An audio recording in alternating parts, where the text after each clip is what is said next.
So I'll say good day to everyone. My name is Dan Siskind, and I am a clinical academic psychiatrist based in beautiful sunny Brisbane, Australia, though I'm calling in from the UK today, so hence the somewhat grayer background.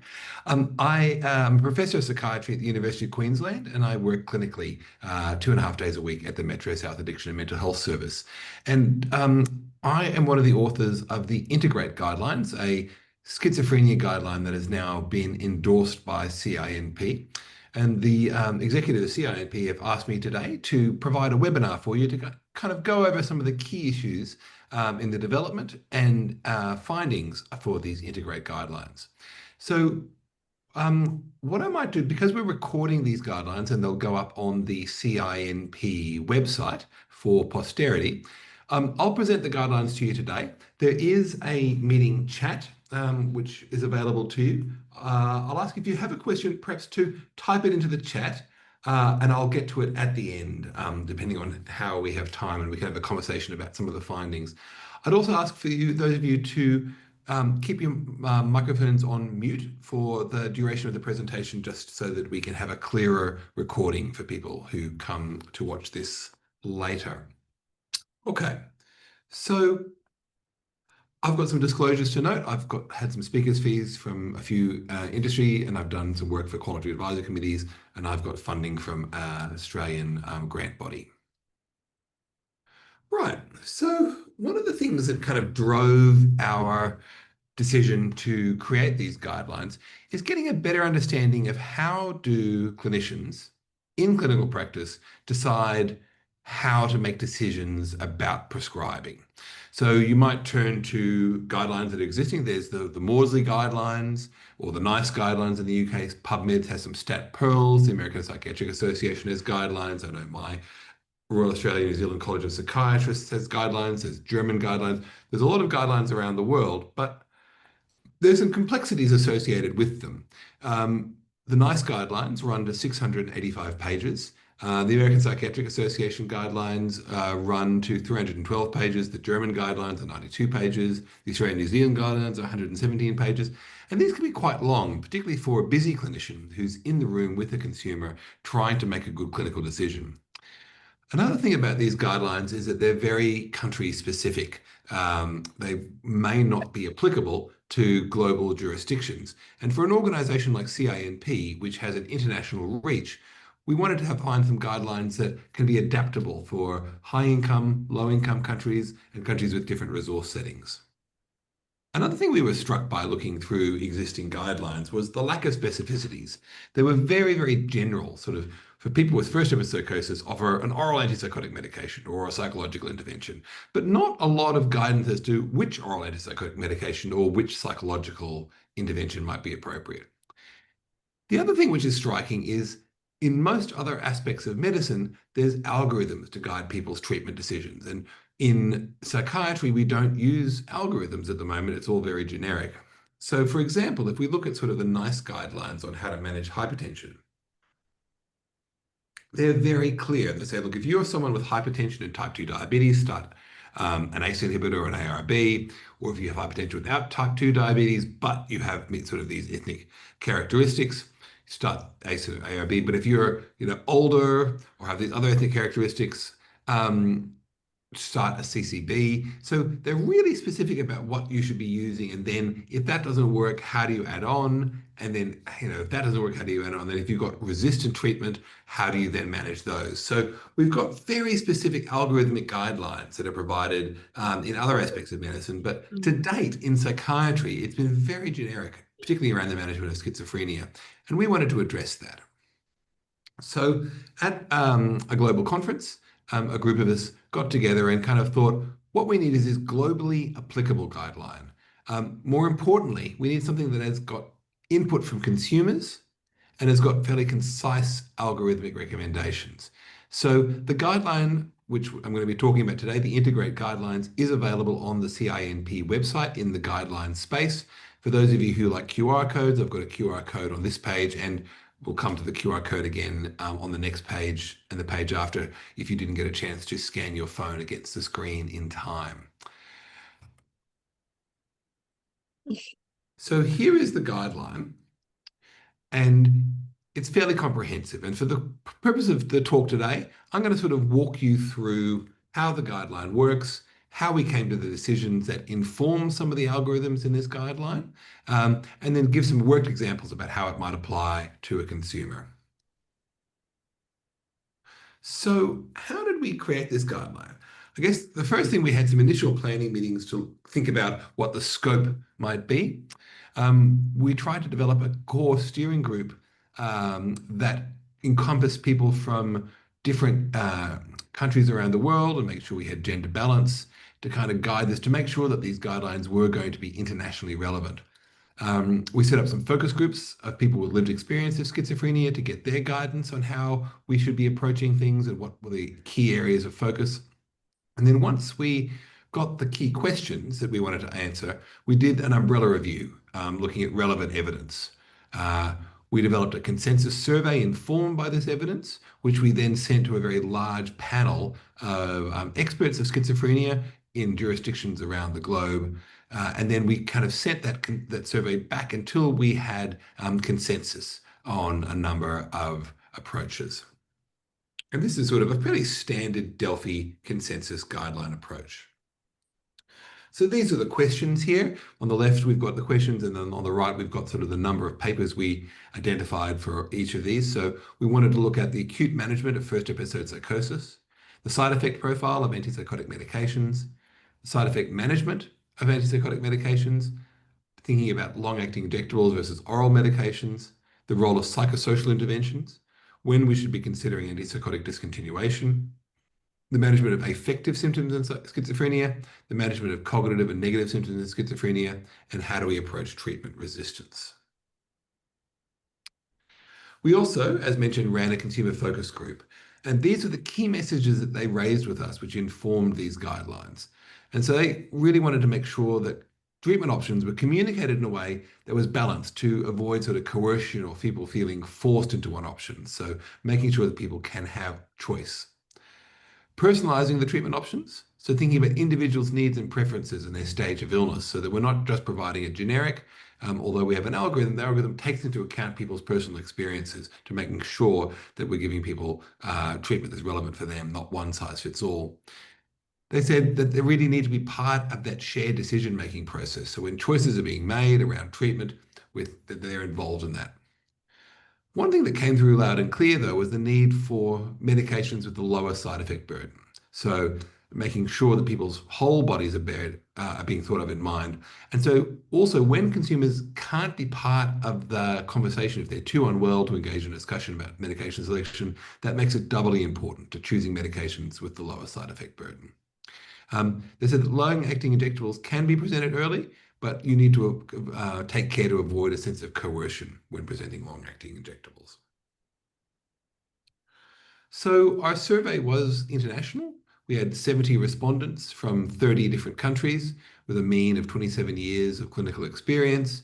You can see that people came from Europe, Asia, North America, Oceania, South America, and Africa. So we did have global coverage. So one of the first things we asked was, how long should we have had a duration of symptoms before we think about offering an antipsychotic treatment? And you can see that the plurality recommended 1 week. And then when we went back to people to ask them sort of more dichotomously about which duration would be ideal for psychosis prior to treatment, 1 week came to be the consensus. The other thing which was really clear was the need to employ shared decision-making. This was overwhelmingly supported by Delphi participants and obviously by the consumer group. And it was felt it's really important to provide information on antipsychotic side effects, comparative efficacy, and then the risks and benefits of long-acting injectables or oral formulations. I'll just get people to put themselves on mute, or I might ask our host to mute people if you've got that capacity. Okay. So the other thing which came up was the use of prescribing tools. And there's a variety of prescribing tools that are available on the international kind of market. This was one example. This is Cymatic, which was created by some of the steering committee for Integrate. And I'll just show you a bit how it works. It kind of lets you guide choices of antipsychotics. So we'll select antipsychotic, and it kind of says, these are the side effects that are of concern for this particular patient who's in the office with me. So this patient's very concerned about weight gain, somewhat concerned about Parkinsonisms, and a little bit concerned about antipsychotic side effects. And so by plugging those into a computer-based medication selector, you can kind of come up with some recommendations. And so Cymatic here, and the QR code will take you to Cymatic. It's free to use. We'll kind of talk about the different psychotic side effects. It'll give you this sort of algorithm here, which kind of compares efficacy, weight gain, side effects to help you select a medication that might be best suited for the consumer in the room with you.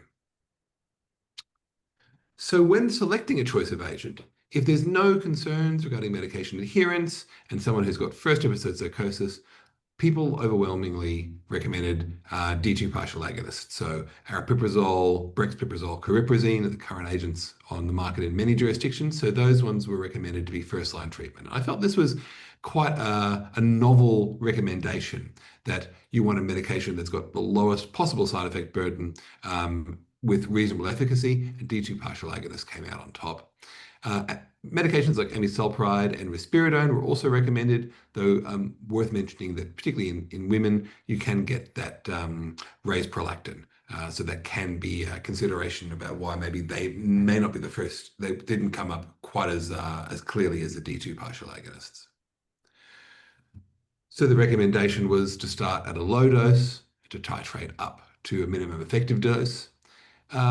As opposed to sort of other guidelines in the past, particularly the TRIP guidelines, which recommended 6 weeks of treatment before switching, this consensus group recommended 4 weeks of treatment. So if you have had no adequate response after 4 weeks at a therapeutic dose, then at that point you might want to think about choosing a different antipsychotic.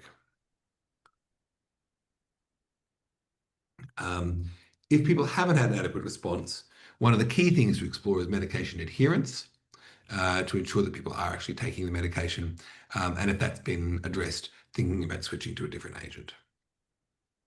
So here we go. This is our sort of first part of our algorithm here. We've got Ms. GC. She's a 20-year-old university student who's got first episode psychosis, who's come to your clinic, and she's had about a week of psychotic symptoms with some auditory hallucinations and some concerns that other students are plotting against her.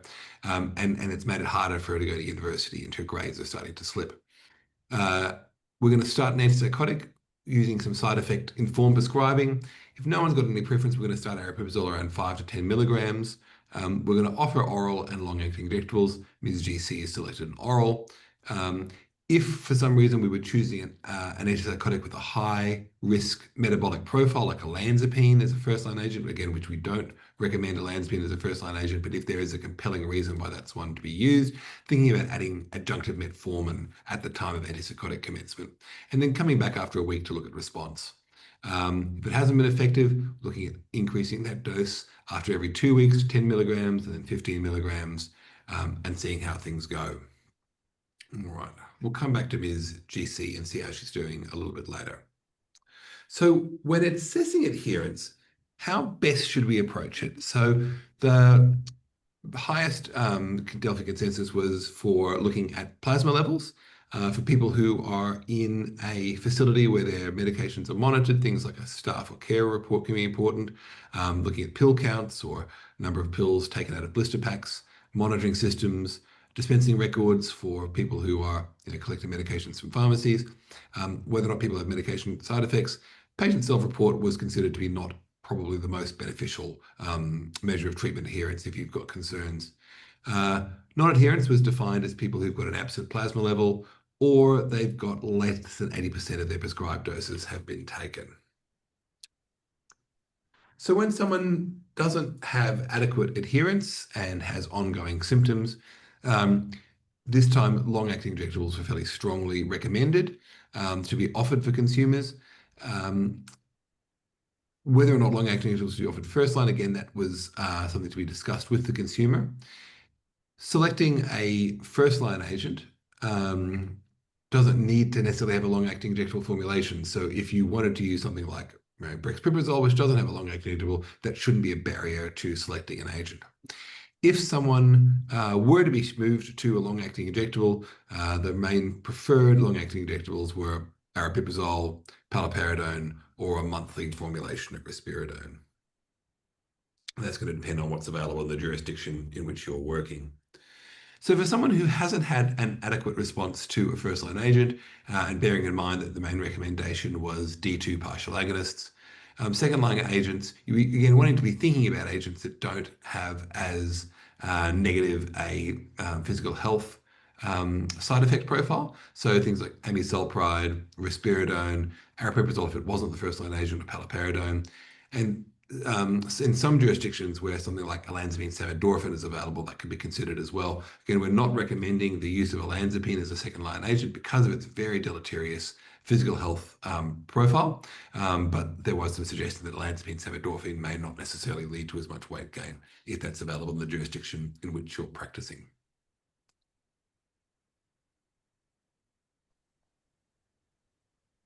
Okay, so Ms. GC has come back to you after sort of having been on an adequate dose. We've done aripiprazole level and it was absent. So we're going to talk to Ms. GC about a long-acting injectable. Now, I will apologize. I used ChatGPT to create some of the images here. I probably don't recommend that you sort of hold up the needle to the consumer's face before offering it to them, as Dr. ChatGPT is doing here, but have a more discreet and respectful conversation about long-acting injectables.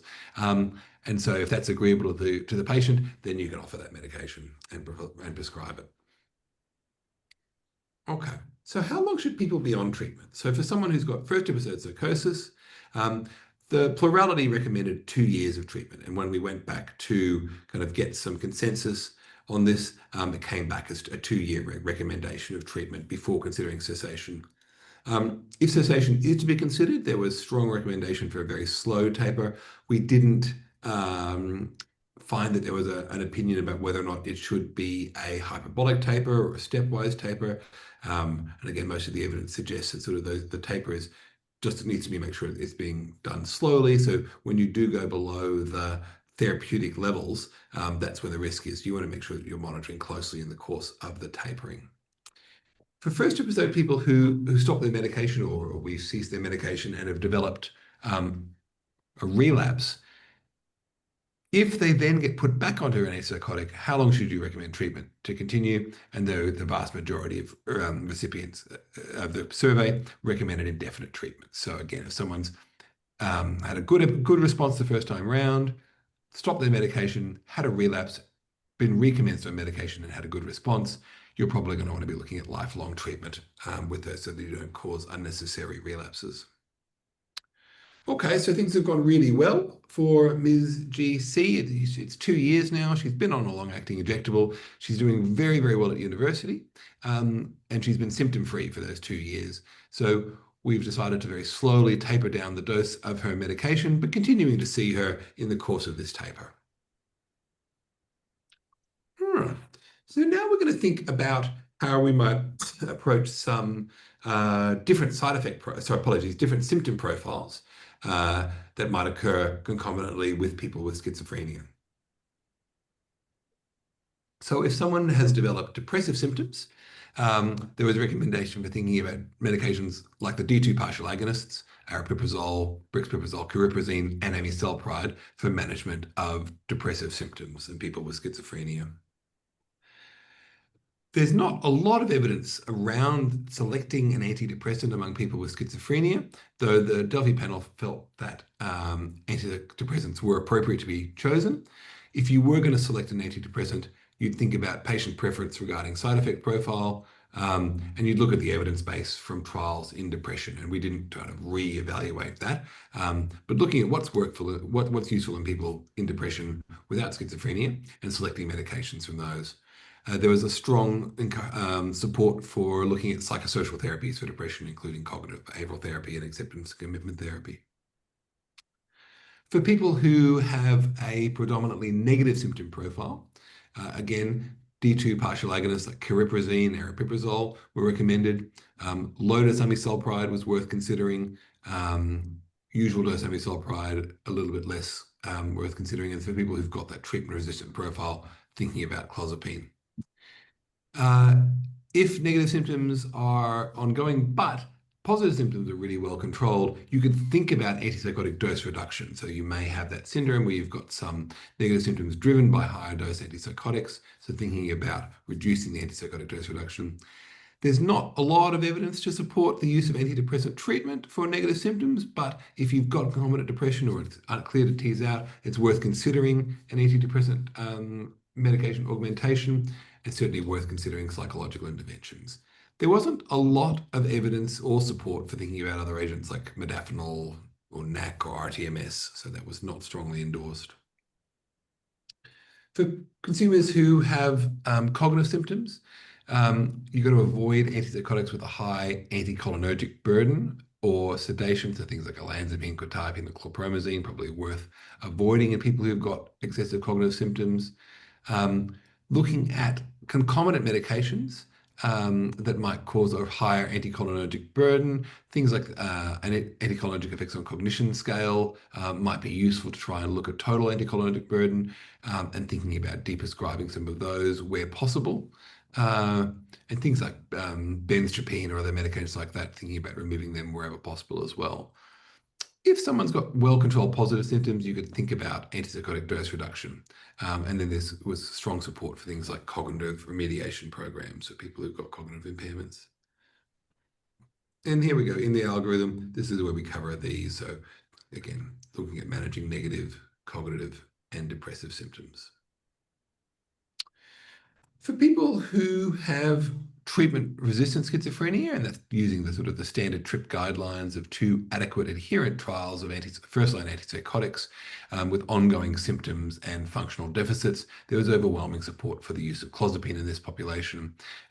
For those who do have treatment resistance, indefinite treatment with clozapine was recommended. We've got a QR code on the screen here which takes to another Delphi consensus guideline for management of clozapine optimization, which will cover sort of approaches to augmenting clozapine. So for people who haven't had an adequate response to clozapine, we didn't go back and redo that. We kind of recommend that people look at this Wagner et al. Clozapine augmentation guideline. And then for people who can't tolerate clozapine, there really isn't a lot of strong evidence. We're kind of getting to the point where there's not great evidence about what to do when people can't take clozapine. Some suggestion about considering olanzapine or psychological therapies or antipsychotic combination. But these were just things to consider. There's not strong evidence for anything that's as good as clozapine. Okay, so things have gone a little bit more difficult for Ms. GC. So we've stopped her antipsychotic and tapered it down. Unfortunately, she did have a relapse. And during the course of that relapse, she was no longer responsive to aripiprazole. And we've tried another antipsychotic, amisulpride, and she wasn't responsive to that anymore. So she met that definition of treatment-resistant schizophrenia. We've started her back on clozapine, and she's had a very good response to clozapine, and she's gone and she's finished her university degree, and she's now looking at sort of entering the workforce. We've also made sure that her clozapine levels were in the therapeutic range.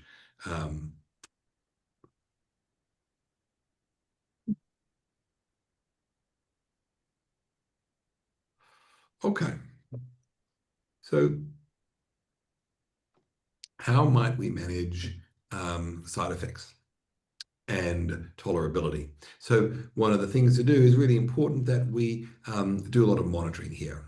So this is a recommendation of a monitoring protocol for side effects, looking at things like body mass index, waist circumference, blood pressure, HbA1c, fasting blood glucose, lipid studies, prolactin, particularly for drugs that have a prolactin raising effect like amisulpride or risperidone, looking at baseline liver function, urea electrolytes, full blood count, and ECG. And I apologize, I appreciate some things like these terms are used, have different terms in some jurisdictions, and I apologize if we've used a term which is not the common usage in your jurisdiction, but we've tried to get terms which have meaning all around the world. So things like BMI, waist circumference, and blood pressure, worth checking every week for the first 6 weeks, and then 3 monthly for things like BMI, waist circumference, blood pressure, these sort of metabolic bloods, and ECG 3 monthly, and then doing things annually, including fasting glucose or HbA1c. The other thing which came up in the Delphi was that it's the role of the psychiatrist to be monitoring the side effects of our own medications. We can't just assume that the GP is going to do all of this for us. So we've got to take a really crucial role in monitoring and care of side effects. So in terms of side effect management, for people who develop antipsychotic-induced weight gain, providing lifestyle, dietary, and exercise advice is crucial. We've got a guideline which we're in the process of developing about what lifestyle, dietary, and exercise interventions should be provided. That was sort of beyond the scope of this first guideline, but that's a lifestyle interventions guideline is something we're starting to work on now. Thinking about switching to another antipsychotic with a lower propensity for weight gain. Use of adjunctive metformin was strongly recommended. There's increasing evidence for the role of glucagon-like peptide 1 receptor agonists, particularly some of the newer ones like semaglutide, where there's a few studies which have just come out in the last few months looking at adjunctive use of those, bearing in mind that cost barriers may create challenges for access. Thinking about, for people on olanzapine or clozapine, looking at augmentation with a medication like aripiprazole, for which there is some evidence that it can ameliorate weight gain. Then if people have diabetes, meeting sort of criteria around glucose or HbA1c levels, looking to get a review with an endocrinologist or a specialist. For people who've got hypertension, offering antihypertensive therapy. For people who've got high cardiovascular disease risk, looking at offering a statin, and tools like the Q-risk3 can be very helpful for measuring cardiovascular risk. For people who are pre-diabetic, thinking about offering metformin. Now, there's a number of tools which can be really useful, algorithmically driven tools for managing these physical health, metabolic, and other side effects. This one's the IFIS, Positive Cardiometabolic Health Resource. Some people in other jurisdictions might know this as the Leicester tool. It's the same one, just adapted for different jurisdictions. If you go to this QR code, it'll take you to all the different algorithms, adaptations, and these have been translated into many languages around the world, which cover these information for the jurisdictions in which they operate. And this kind of says, for someone who's got a raised BMI, or has increased more than 5 kilos of weight in the last 3 months, like thinking about providing a structured program, recommend adding metformin, thinking about when do we feel like we've achieved the target goals. So it's very clear in how to manage all of these things. And again, there's a number of these tools out there. You can go to this QR code to find them. So for other side effect management, we've got some recommendations here for people with tardive dyskinesia, thinking about an antipsychotic with a lower dopamine affinity. Things like VMAT2 inhibitors can be useful for managing tardive dyskinesia. I note that VMAT2 inhibitors are not available in all global jurisdictions, but where they're available, using those. For consumers who develop hyperprolactinemia, that's going to be sort of more concerning with people with more pure dopaminergic agents, again, arimisulpride, risperidone, are the more common offenders. Thinking about augmentation with a low-dose aripiprazole to help manage hyperprolactinemia. For people who develop Parkinsonism, thinking about dose reduction to bringing things down within the therapeutic range, or thinking about an antipsychotic with a lower EPSE. People who develop akathisia, again, bringing the dose reduction to the therapeutic range, or thinking about an antipsychotic that causes less akathisia, like quetiapine or olanzapine. Some evidence from the Delphi to support the role of drugs like mirtazapine or propranolol for managing akathisia. So Ms. GC has come back into your clinic on clozapine, and even though her mental state's doing really well and her function's improved, she's gained an awfully large amount of weight. Now, we probably should have started metformin at the time we were offering clozapine. And so had we not done that, we're going to offer her metformin now, and we're going to give her a diet and exercise program. Luckily for Ms. GC, she lives right by the beach, and so she started to go for regular runs along the seashore, and it's helping to improve her cardiovascular fitness, as well as sort of reducing weight with diet and metformin.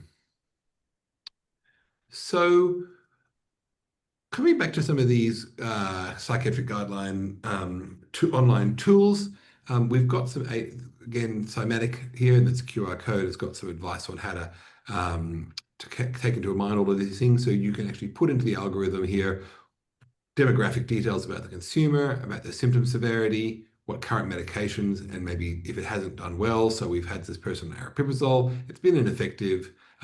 We've got not too many concerns about weight gain, and it kind of makes some suggestions on what we might do about that. So it gives you this case summary with some information about your consumer and about their BMI. And then if we start working through that, it gives you some advice on management options. It gives some advice on switching, some suggestions about agents you might want to switch to, and then gives you some advice on how to do the switch. So if we want to switch from aripiprazole to amisulpride, it gives you some doses about how you should make the switch. And then, if you make that switch, gives some advice on how to monitor the side effects and how to do some monitoring here, what things you should be monitoring for and how frequently. So for those who like to use tools, this can be quite helpful. Okay, so we're coming towards the end of this presentation today. I've tried to keep it short and focused. So the six key sort of takeaways are looking at employed shared decision-making for all treatment decisions, using treatment decision aids to inform patients regarding side effect profiles and help medication selection, really taking ownership as a psychiatrist or psychiatric prescriber for managing the metabolic health and other sort of adverse drug reactions that have occurred for consumers, and taking a proactive approach to managing those. Thinking about lack of efficacy and intolerability early so that we can make a switch to a more appropriate medication. How do we manage positive, negative, depressive, and cognitive symptoms, and what approaches we take for those? And then remembering that clozapine remains the gold standard for treatment resistance. So if you want to be able to access this guideline, they're available now on the CINP website in the guidelines page. And then up here, we've got the web directory. But if you sort of go into CINP's website and use the search function for guidelines, you get the guidelines that are available on CINP. And then we've got some information about it here. And there's a link to the manuscript so that you can read that at your leisure. I want to say a huge thank you to the international panel that helped advise and guide the Integrate guidelines, and particularly thank the Delphi panel and the consumers who helped inform these. Thanks so much, and I'm happy to take some questions.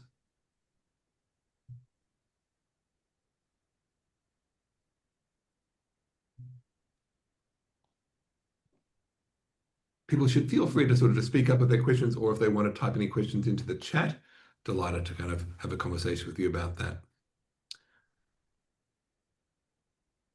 Though it is possible that these guidelines were so clear and self-explanatory that nobody has any questions at all.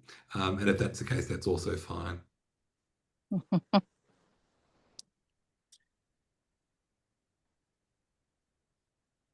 Morgan Thompson in Copenhagen. Can you hear me? Good day, Morgan. How are you? I think I met you with the conference when we were down in Melbourne a couple of months ago. Yes, exactly. So I was curious, of course, right now it's not really relevant for a global approach, but Cobenfy is going to be part of the arsenal. So how do you integrate that? Do you wait until it's more global if it is being successful and spreading to more than the US? Yeah, so this sort of xanomeline trospium agent, which is increasingly becoming available, I think it's just about to enter the market in the UK. They're trying to decide whether or not to enter markets more globally. I think for guidelines, they need to be regularly updated. And so our vision for this was to sort of let the guidelines sort of sit, see how people use it, get people's feedback, and as other agents like xanomeline trospium kind of become more available globally, and the evidence for them increases, we can start going back to the Delphi panels and asking people about their experiences with them and what their role for them is. But I think that's a really great question, Morgan, guidelines need to remain alive, they need to be living, and they need to be updated as new evidence comes to fore, and that's our kind of our goal.